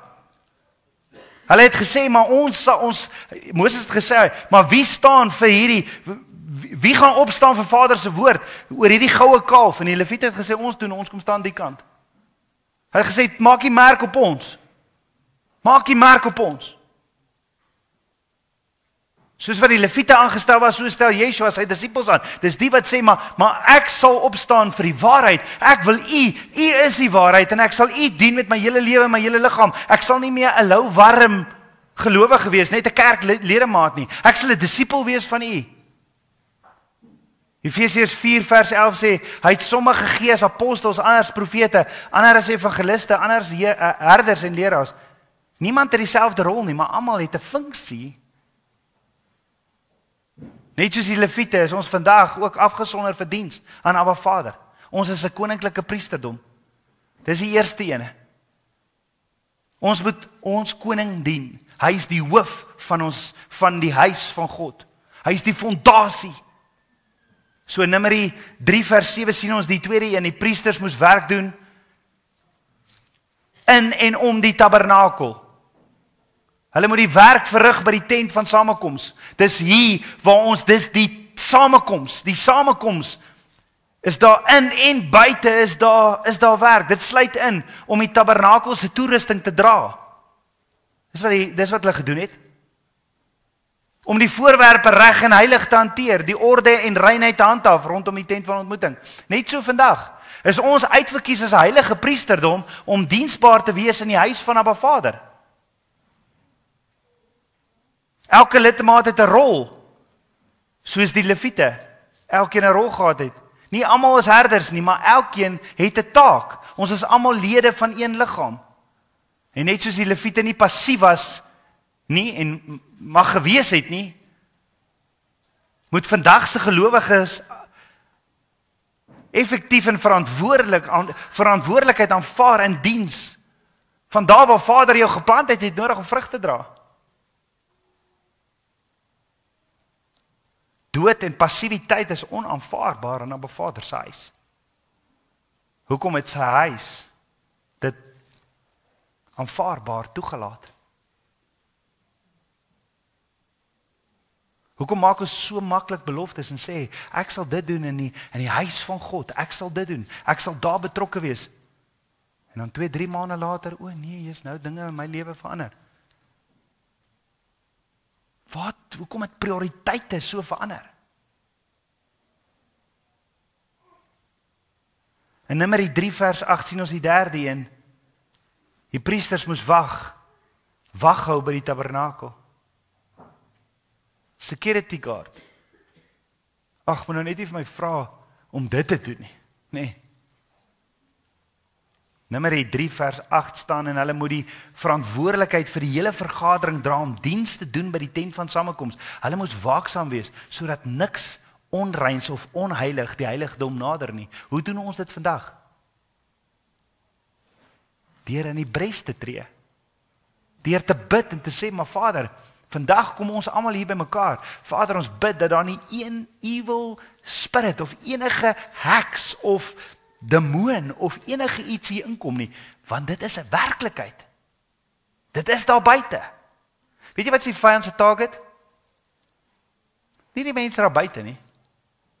Die kerk. En daarom moet ons in die bres kan tree, mure kan bou en kan bid. Ons is uitverkies as 'n heilige priesterdom om deel te wees, om wag te staan, op die muur te staan by die huis van gebed. Nommer 4 in Numeri 3 vers 10 sien ons die priesters moes die profane of dit wat onheilig of wêrelds is van die heilige skei. Dis wat ons doen, hoorie. Jy kan nie met daai onheiligheid en daai lewe aangaan nie. In Numeri 3 vers 10 staan, en 'n vreemde mag hom nie nader nie. Die Lewiete moes keer dat die nie-Lewiete nader kom. Hulle moes die heiligheid van Abba Vader se teenwoordigheid beskerm. Net so vandag is ons uitverkies as 'n heilige priesterdom om waak te staan teen vals profete en enige afgodsdiens of dit van waar af kom. Enige iets wat lou warm wil maak. Met ander woorde, die priesters moes orde handhaaf in die tabernakel en keer dat iets onheilig naderkom. Vandag geld dit ook vir die geestelike heiligheid van die gemeente. In 1 Korintiërs 14 vers 40 staan, laat alles geskied ordelik en gepas. 1 Petrus 1 vers 16, wees heilig want ek is heilig. So die kerk moenie wêreldse maniere of kompromieë toelaat in Abba Vader se huis nie. Leiers moet waak teen onrein leerstellings. Dis hoekom ons bid. Sekere tye is daar absoluut net tyd vir dit wanneer daar gebid word. Teen onrein leerstellings, sonde, verdeeldheid, soos wat die Lewiete fisiek moes waak teen onheiligheid. En dan die laaste een in Numeri 3 vers 12 sien ons, die priesters moes verlossing vir die eersgeborenes gee. In Numeri 3 vers 12 staan, en hulle het vir my geneem in die plek van al die eersgeborenes onder die kinders van Israel. Abba Vader het oorspronklik gesê dat alle eersgeborenes aan hom behoort, né? Ons weet dit. Maar hy het die Lewiete in hulle plek geneem om te dien. Hoekom het hy die Lewiete? Want hulle het gesê, ons sal opstaan. Ons sal die merk vat. Net so vandag is ons uitverkies as heilige priesterdom, omdat ons gekies het om ons sondes te bely. Berou daaroor te hê en Yeshua te aanvaar as ons verlosser, waar ons verander en toegerus word. So ons is deel van 'n liggaam om ons koning, ons hoëpriester te dien. Ons is deel van die liggaam om diensbaar te wees, om Yeshua se hande en voete te wees binne in die liggaam. Ons beskerm die heiligheid. Ons hou wag teen indringers en onreine dinge. En ons is toegewy aan Abba Vader. Die kerk behoort aan Yeshua. Hy bou die kerk, nie die mense nie. Vandag moet ons as disippels deel van die Ekklesia, Abba Vader se wil en orde volg. Nie meer mense se idees en populêre menings nie. Yeshua is die hoof van die kerk, Efesiërs 5 vers 23. En ons is hier om hom te dien. En wanneer mense die reg van Abba Vader wanneer mense die reg van Abba Vader om te bepaal wie diens doen, ignoreer of verander, maak hulle self tot eienaars van die kerk. En hiermee wil ek afsluit. En die pligte van Abba Vader vir die Lewiete leer hy ons vandag as 'n heilige priesterdom. Abba Vader se werk is heilig. Dis heilig. Wanneer ek my hand oplig en ek sê, maar ek wil diensbaar wees, Abba Vader. Ek wil 'n boom wees wat geplant is in die wingerd waar U my plant, in die wingerd. Daar wil ek vrug dra. Sy werk is heilig. Elke gelowige, elke disipel het 'n verantwoordelikheid in Abba Vader se huis. Orde, heiligheid en diens is noodsaaklik. Die kerk, die Ekklesia moet Abba Vader se struktuur volg, nie die wêreld se nie. En Abba Vader is heilig, ordelik en waardig om gedien te word. En daarom begin die oordeel by die kerk. So hoekom nie vandag voor Abba Vader buig en sê, Abba, miskien is ek daai boom wat in die wingerd staan, wat U geplant het, wat nie vrug dra nie. Want Vader, wanneer ons gaan begin vrug dra in hierdie liggaam, gaan dinge in Pretoria verander, dinge gaan in ons land begin, kom ons begin het. Kom ons bid teenoor hierdie sonde. Kom ons staan saam as 'n geestelike familie, en dit is my gebed, dat Abba Vader 'n revival hier binne in ons sal ontstaan. Dat ons 'n lig sal wees vir hom. Dis my hartsgebed dat Abba Vader ons oproep as 'n Antioch kerk soos in Handelinge 11, Handelinge 13, wat God 'n geesgevulde gemeente is, wat die waarheid ondersoek en dit leer, en disippels is, disippels wat disippels maak. All for His glory. All for His glory. Jy word geroep. Jy is geplant. Die keuse is joune, sal jy vrug dra. En as die man met die inkpot vandag bykom, wat is jou keuse? Kan hy 'n merk maak? Kan hy 'n merk maak op jou voorkop? Het jy berou oor die sondes? Het jy berou oor dit wat daar buite aangaan? Because it's time. Dis tyd dat die kerk moet opstaan. It's time. Dis tyd dat ons disippels maak. En dit is tyd dat ons die dinge doen waarvoor Jesus ons geroep het.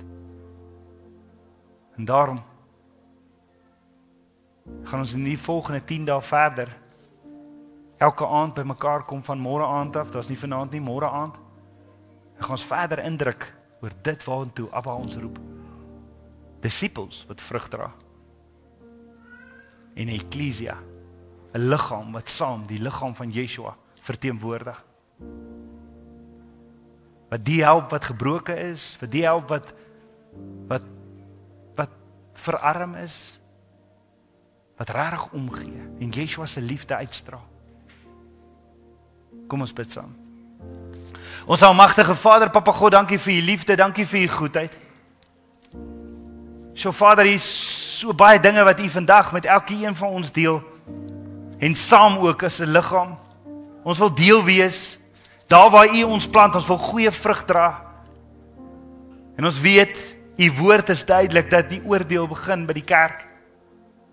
Want daar het soveel valsheid ingekom, en daarom het ons berou vandag. Daarom kom kniel ons, Abba, hoe kan ons verder gaan? Hoe kan ons vra, kom vul ons by die Gees, as ons nie op ons knieë kan neergaan en sê, Abba, help ons, Abba, Vader, ek is dalk daai boom wat nie vrug dra nie. Kom deurgrond my hart, toets my en wys my. In waarheid en in gees wil ek u aanbid aanleenlik. Dankie vir u goedheid, dankie vir u liefde. U is 'n awesome God. Ek wil jou vra vandag is,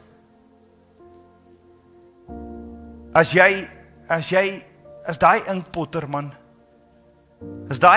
die man met die inkpot, die engel kom, of daai man met die inkpot, en hy kom staan vandag voor jou, kan hy 'n kruis op jou voorkop sit?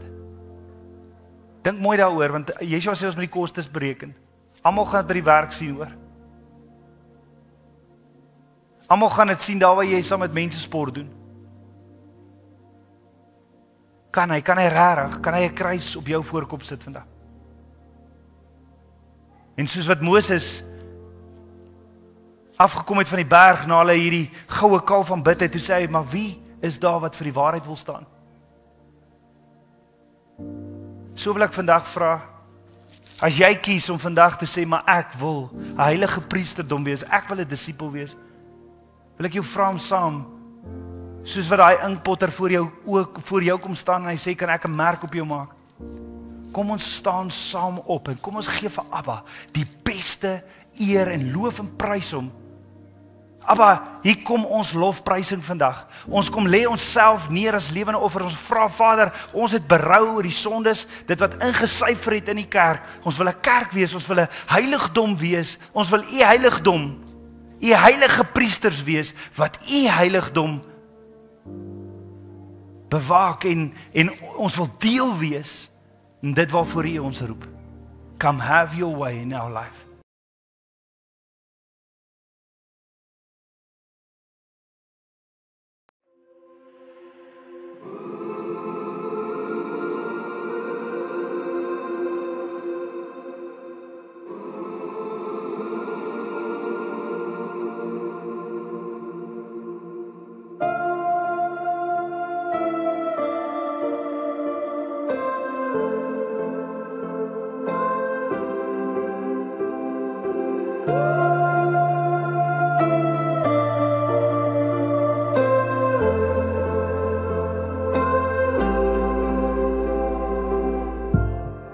How did we get here?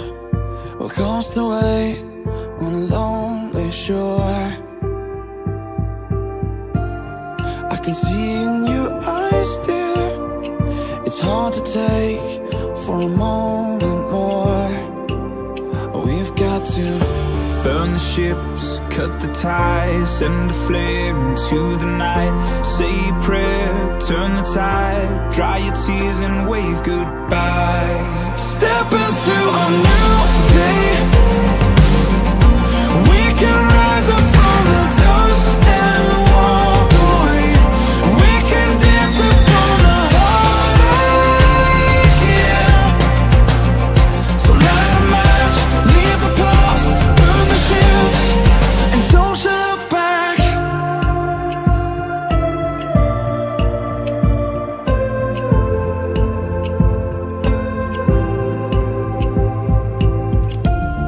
Don't let it arrest you. This fear of falling again. And if you need a refuge, I will be right here until the end. Oh, it's time to burn the ships, cut the ties, send a flare into the night. Say a prayer, turn the tide, dry your tears and wave goodbye. Step into a new day. We can rise up from the dust and walk away. We can dance upon the heartache, yeah.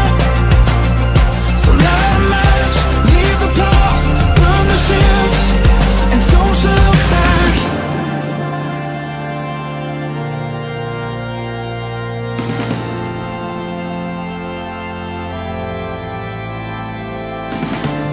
So long to shame, walk through the sorrow, out of the fire, into tomorrow.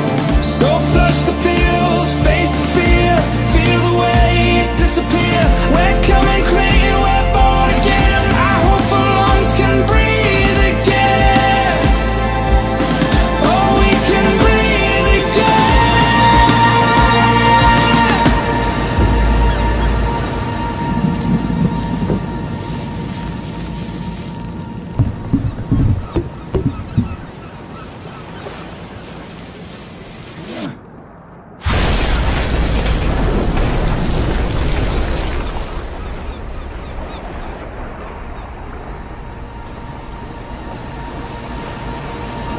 And step into a new day. We can rise up from the dust and walk away. We can dance upon the heartache, yeah. So light a match, leave the past, burn the ships, and don't you look back.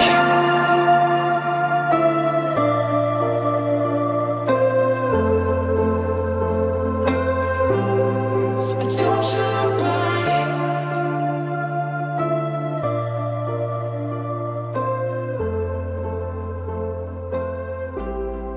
And don't you look back.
Ek wil graag vra, ons gaan so in aanbidding bly. En ek wil graag vra die manne om vir ons die brode te breek en so te deur te gee. En dan vir elkeen so van die druiwesap en dan gaan ons saam die brood breek en saam die beker drink.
Ons almagtige Vader, Papa God, dankie dat ons vandag net by u voete kan kom sit en Yeshua wat die brood gebreek het en gesê het, hierdie is my liggaam.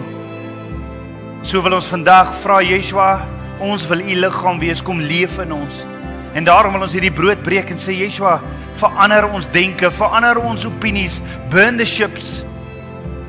Kom vul ons met die ruach en dat ons vorentoe sal kyk en Vader, daar waar ons vandag kom in belydenis en vra Abba, vergewe asseblief ons sondes binne in die kerk, binne in ons land. Vergewe ons dat ons so ver van U af beweeg het. Ons wil terugkeer na U toe. En daarom wil ons vra Yeshua, U het hierdie prys betaal. Vergewe asseblief ons sondes. Dankie dat U liggaam gebreek is vir ons. En daarom wil ons vra, ons wil U liggaam wees, kom leef binne in ons. En daarom wil ons die brood eet. In Yeshua se naam, kom ons eet dit so saam.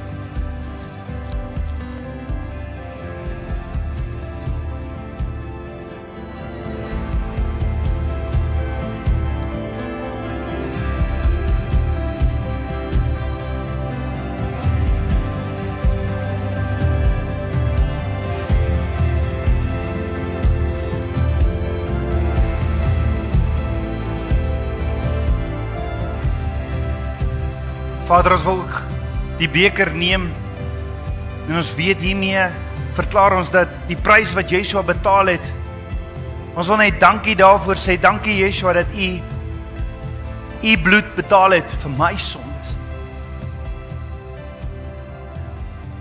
En ons eer U daarvoor. Dankie vir die woord en dat die woord ons enigste riglyn sal wees. Alles wat geprofeteer word, elke lering, alles, dat U woord die lig op ons, die lamp op ons voet en die lig op ons pad sal wees. Yeshua, dat U die hoof van hierdie huis sal wees. En daar waar ons vra, ons wil U bruid wees. En ons wil besig wees met die dinge dit waarvoor U ons geroep het. En daarom wil ons vandag hierdie beker drink en sê, Yeshua, U is die koning van my hart, U is my bruidegom, ek wil U bruid wees. Ek wil die heilige priesterdom wees. Kom ons drink die beker so saam in Yeshua se naam.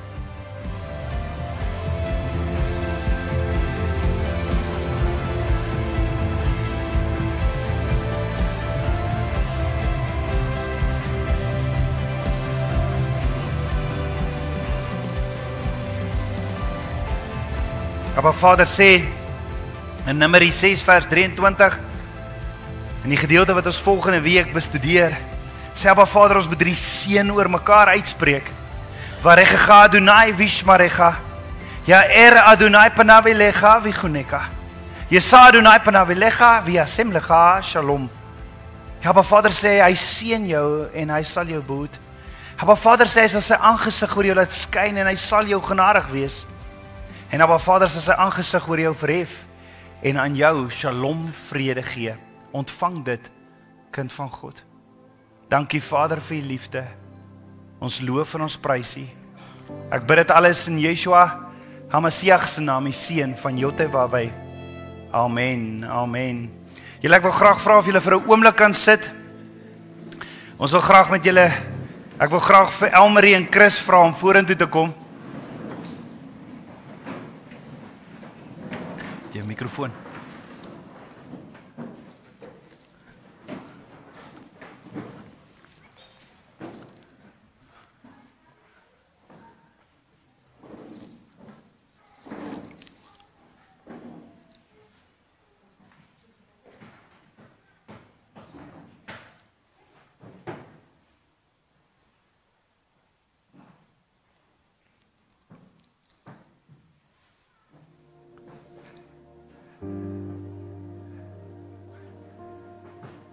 Handvol kinders.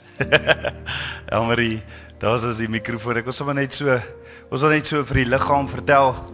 Vandag, dankie dat julle hier is. Dankie, amazing. Ag, ons wil graag by julle hoor. Julle is so betrokke by kinders en ons wil graag vir die liggaam vertel, wat doen julle presies? Vertel vir ons kortliks. Praat bietjie met ons. Môre julle almal. Dankie vir die geleentheid om hier te wees en dankie om met julle te deel. Ek en my man het jare terug gesê ons wil graag na die wese kyk en ons het eers ons eie 3 seuns groot gemaak, 2 wat in Amerika is en 1 wat nog hier is. Toe hulle die huis uit is, toe het ons in, ek dink COVID begin met die SOU-projek, die Stranger, the Orphan and the Widow, het ons gehelp in Kameelrift Oos om na die mense om te sien en daaruit, daaroor Gracie my stem nou. Gracie, kom. Gaan jy staan, André? Skus julle, dis hoe dit gaan. Dis julle lewe, nee, is 'n hele ry die hele tyd. Hulle is baie, maar soveel vreugde, nee, liefde. Hulle is baie touch. Amen. Dis mamma, daar sê dis okay. Ja, nou moet ek onthou ek's nog aandag afleibaar ook hoor. Nou weer ding waar ek was. Ja, het ons toe nou besluit met die projek van die SOU het ons op baie kindertjies afgekom wat verlaat in die veld gelos was. Ons werk ook baie nou saam met Kameelrift Polisiestasie. En daaruit het ons besluit, so ek dink 4 jaar terug, ons gaan 'n plek van veiligheid begin. So meeste van hierdie kindertjies wat inkom, bring die polisie na ons toe, of deur die maatskaplikes word hulle deur die hof by ons geplaas. Baie van hierdie kinders, ek dink Chris sal meer daaroor julle sê, is maar aborsies wat nie suksesvol was nie. Horrific stories waardeur hierdie kinders gaan. So ons groot doel is om vir hierdie kinders, sit op by papa, om heel eers vir hierdie kinders liefde te gee, en julle kan nie glo floreer hulle op liefde nie, en dan naas om vir hulle in te tree, en om hulle skoon te kry, as ek het so kan stel, want hierdie kinders kom uit, van hulle is verkoop vir drugs, van hulle is verkoop vir moetie, daar is soveel Afrika kulture en goed ook met hierdie kinders betrokke, waarvan ons gedog het ons weet, totdat ons klein kindertjies in ons huis het, toe kom ons agter, nou het ons eintlik niks geweet nie, nou leer ons eers wat aangaan. So ja, dis my en Chris se lewe, ek is voltydse musiekjuffrou, so ek werk so 2 keer 'n week, gelukkig net, en Chris boer met skape, en soos ons op die plot, en hierdie kleintjies het grove sensoriese stimulasie nodig, en ja, ek dink die plotlewe is vir hulle. So Amarie, as ek kan vra, is toe julle begin het met die bediening, toe was daar seker baie, maar ek wil dit doen, maar ek weet nie of ek die vermoë het nie. Nee, dit is seker, want die vyand probeer ou altyd keer om te doen dit waarvoor Vader jou geroep het, is dit nie, Chris? Ja, goeiemôre julle. As ek daar kan antwoord, die vyand gaan alles in sy vermoë probeer, ja, om dit waarvoor Vader hierdie kinders geskaap het, en dis vir sy glorie, ja, dit te kom steel. Ja. Het jy ooit getwyfel in jou eie vermoë? Ek dink Of doen jy nog steeds? Ek dink as ek daai vraag moet antwoord, dan gaan dit 'n situasie wees van ek weet wat ek weet en ek weet dis wat ek moet doen. Ja. Ek het albei sy stem gehoor, ek het die skrif gelees, die En skrif Heilige het Gees gee jou die krag, né? heeltemal vir die wese en ek weet dis wat ek voorgeskape is. Ja. Die bevestiging het gekom toe ek dit doen. Okay. En as ek jy weet as jy mense sê byvoorbeeld jy gaan na 'n restaurant en jy het lekker geëet en dit is 'n goeie bord kos gewees en dit ware vir geld, dan vertel jy jou vriende daarvan. Ja. En so bemark jy eintlik die produk waarin jy glo. Maar my geloofsoortuiging en dit waarvoor ek staan en dit wat Vader in my lewe mee besig is, het gemanifesteer toe ek die wese begin werklik 'n realiteit in my lewe maak. Ja. En om my hart oop te maak. Ek het eerlikwaar nie besef ek gaan soveel liefde hê nie. Ja. Ek het nie gedink ek gaan die liefde hê vir hierdie kinders dat dit my so geïmparteer dat ek regtig Vader se liefde deur my vloei nie. So Chris, dis definitief die voordeel, nee, is daai liefde wat wanneer jy hulle bless, dan kry jy daai double blessing terug, nee, is dit nie? Dit is net absoluut amazing. Dit is 'n ervaring en 'n gevoel wat ek as 'n mens dalk tot bekering kom, dan is dit 'n absolute awesome oomblik. Jy weet, en dan kom al jou in jou lewe, jou eie vrou, jou kinders, hoe hulle gebore is, sorry, hierdie enetjies op en af. Jy sien hoe dit gaan. Maar die oomblik wanneer jy jou hart en jou huis oopmaak vir hierdie kinders en ek meen hulle het in ons lewe ingekom, laasies is dit 7 dae, 10 dae ou baba. Tyler het ingekom, erg getraumatiseerd. Hy was so net onder 'n jaar gewees en die moeilikste kind, ons het regtig nie geweet hoe gaan ons hom hanteer nie. En as ons nou kyk waantoe beweeg hy en ons moet hom hanteer. Weet sy persoonlikheid is gevorm as gevolg van trauma waardeur hy was. So jy leer om dit nie net as stout te sien nie, maar dis sy manier van uitreik en dis sy manier hoe hy sy uiting wil gee. Yeah. Maar om terug te kom na die opdrag toe.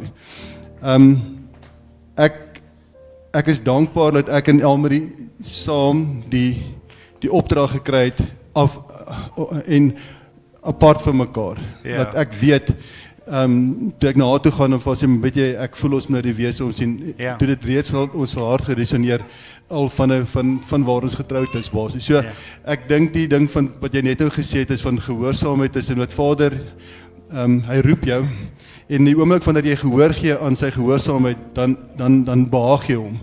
En hierdie ding is regtig vir ons 'n gehoorsaamheid. My ma is 79 en sy vra van wanneer gaan jy ophou? Toe sê ek my ma, ek gaan nie ophou nie. Hoe kan nou ophou? Hierdie kinders is my kinders en dis die gebed wat ek wil hê is dat die stelsel is teen hierdie kinders. En op die einde van die dag het ek en Elmarie net besef, dis wat Vader op my hart geplaas het, is ek moet hulle lief en ek moet 'n pa wees vir hulle. Ja, wat wil hy sê? Sê vir ons tyle. En laat hierdie kinders in ons sorg gaan bly sodat ons die fondasie wat ons in 'n lewe geplaas het en waarmee ons besig is, laat dit nie deur die vyand weer gesteel gaan word deur 'n stelsel wat nie toegepas word nie. So ja, dit is omtrent die ja, maar ek sê jy hoef nie gym toe te gaan nie. Jy kry jou volle Ons het uitgevind hy is soos 'n Inhouse botteltjie. Ja. So as ons nou sien die water kom en hy gaan oorkook, dan moet ons hom maar klink bietjie rowwer hanteer, want dit is wat hy soek. Ja, amazing. Ek wil graag gou met julle ietsie deel. Asseblief. Ek wil vir julle regtig ons kyk baie keer miracles in ons lewe mis. En ons dink daar is ek weet dis soos jy gesê het, ons is so blasé oor alles in die lewe. Een van ons kleintjies was sy mamma het substance gebruik, drugs, en hy was gebore en die oogies het heeltyd geflikker, links, regs. Ons het hom 9 dagies gekry. Ek het sê vir Chris dit was November, Desember, Januarie. Ek kry nie gebond met hierdie kind nie. Hy kyk nie vir my nie. Ek weet nie of hy genoeg melk het, kos het, wat gaan aan nie. Op daardie stadium ek doen traumaberading met kindertjies, was 'n mamma oorlede en ek praat met die ouma en die ouma sê vir my, maar ek werk by 'n dokter en dit wat jy vir my nou verduidelik is breinskade. Ek sê ek het aansoek gedoen by 'n neuroloog, ons wag nou nog. Jy kry nie sommer by 'n neuroloog afspraak nie. En sy sê maar hy sê gaan vir MRI scan. Ons gaan vir 'n MRI scan. En daar is ook 'n getuienis op sy eie met Gracie se ore wat ons hy moes op chemo gegaan het. Gaan vir die MRI scan, hulle sê vir ons nie 'n breinskade. Wat gebeur is as die mamma ek nou al die drugs nie, maar ek sê maar crystal meths gebruik, die middelbrein kry die fetusie kry dan beroertes. So jy sien op die MRI sien jy al die swart kolletjies van die beroertes van weet wat die kind dan opdoen.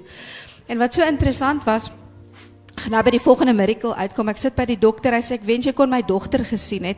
Sy is 'n dokter in Kanada wat haar teses gedoen het oor drekbabietjies en die impak wat dit het op die middelbrein en dat dit dan tot 3 tot 4 geslagte bly daai corpus callosum se skade bly dan in die kind.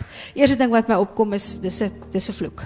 Dis maar wat by my opkom. Ja. En in elk geval dit is movement, eyes en cognitive. Dis wat skade gekry het. Nou as jy nie dit het nie, dan kan jy nie veel doen in die lewe nie.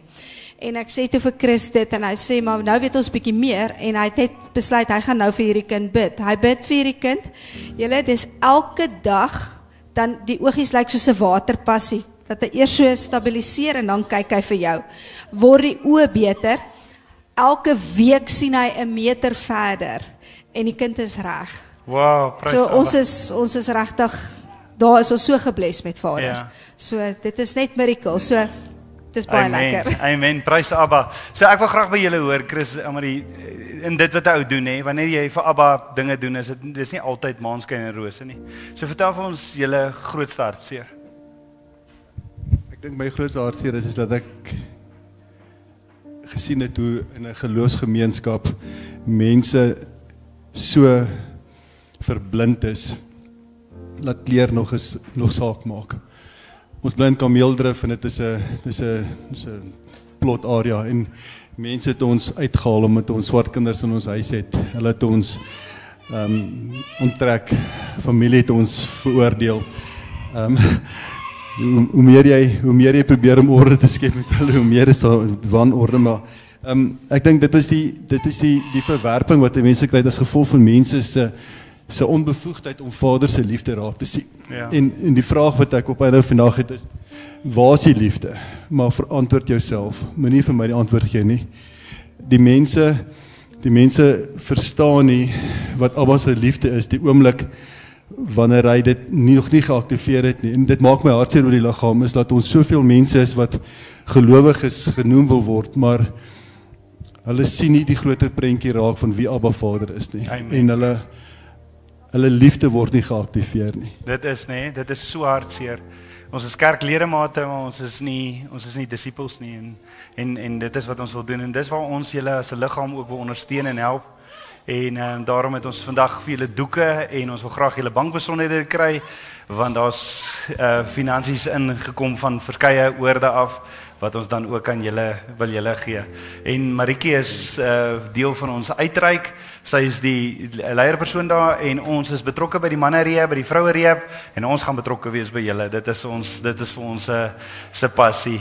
So ek wil graag vir Gerard en Ida vra om saam met my te kom bid hier vir julle en dalk 'n handjie net om te help om hierdie ander besig te hou dat ek net vir hulle kan bid. Wie kan kom help? Wie kan hierdie kindertjies gou besig hou?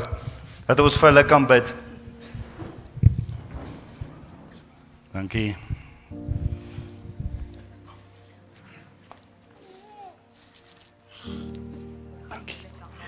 Dis reg.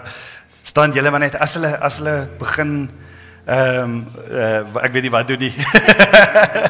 Ek weet nie, ek moet meer by julle kom kuier. Maar Vader, dankie vir dit wat Chris en Elmarie vandag doen. Vader, ek eer U vir hulle gehoorsaamheid en ek bid vandag die seën oor hulle in Yeshua Messie se naam. Vader, ek bid vir krag.